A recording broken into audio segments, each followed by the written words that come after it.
Hi good morning all friends. তোমাদের আগের দিন আমি বলেছিলাম যে চা খাওয়ার আগেও আমি কিছু খাই, সেটা হলো এইটা। আচ্ছা বলো তো এটা আমি কী খাই, তোমাদের জানা থাকলে জানি। হ্যাঁ, অনেকেই জানে, আবার অনেকেই জানে না। যাই হোক, আজকে ছিল সানডে, তো বাড়িতেও এলো কাতলা মাছ আর পমফ্রেট মাছ। তো রান্না বান্না হলো, সংসারের আরও কাজকর্ম থাকে, এগুলো করেছি, আমি মাকে হেল্পও করেছি। আর মাকে বলেছিলাম আমি আর দিদি একটু চিড়ে ভাজা খাবো, তো মা সন্ধ্যাবেলা একটু চিড়েও ভেজেছিল। আর হ্যাঁ, আমার কোনো কাজ ছিল না, তো ভেবেছিলাম ফাইনালি আমি আমার ওয়ার্ড্রপটাকে আজকে গুছাবো। তো যাই হোক, তোমরা দেখো, আমি ঠিক বুঝতে পারি না, মানে আমি গোছানোর চেষ্টা করি, অর্ধেক গুছিয়ে আমি টায়ার্ড হয়ে যাই। আর তারপরে যখন কোনো জিনিস আমি খুঁজে না পাই, তখন ঠিক টেনে টুনে বার করি, আর ঠিক এরকম করে আমি সব গুজে গুজে রেখে দিই।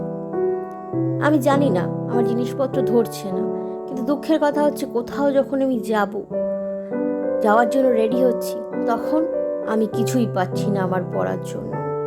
যাই হোক, যাওয়ার প্রোগ্রাম ছিল একটা জায়গায়, তো আমি কি ড্রেস পরবো সেটাই বুঝতে পারছিলাম না।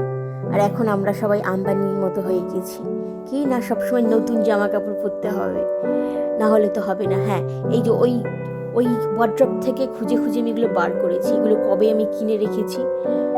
খানিক কিনেছিলাম পয়লা বৈশাখের মধ্যে, আমার কিছু বার্থডে ছিল সে তার মধ্যে কিনেছি, কিন্তু কোথায় রাখা ছিল আমি জানতাম না, খুঁজে খুঁজে পেলাম আজকে। তো ফাইনালি খুঁজে খুঁজে পেলাম। আর মাঝখানে ভেবেছিলাম একটু ঘুরতে যাব পুরীতে, তো সেখানেও যাওয়া হয়নি। তো অনেকগুলোই দেখলাম নতুন ড্রেস আমার কাছে জমা রয়েছে। যাই হোক, সেগুলোর অবস্থা তোমরা দেখতেই পাচ্ছ, সবই জড়িয়ে রয়েছে। নতুন হলে কি হবে,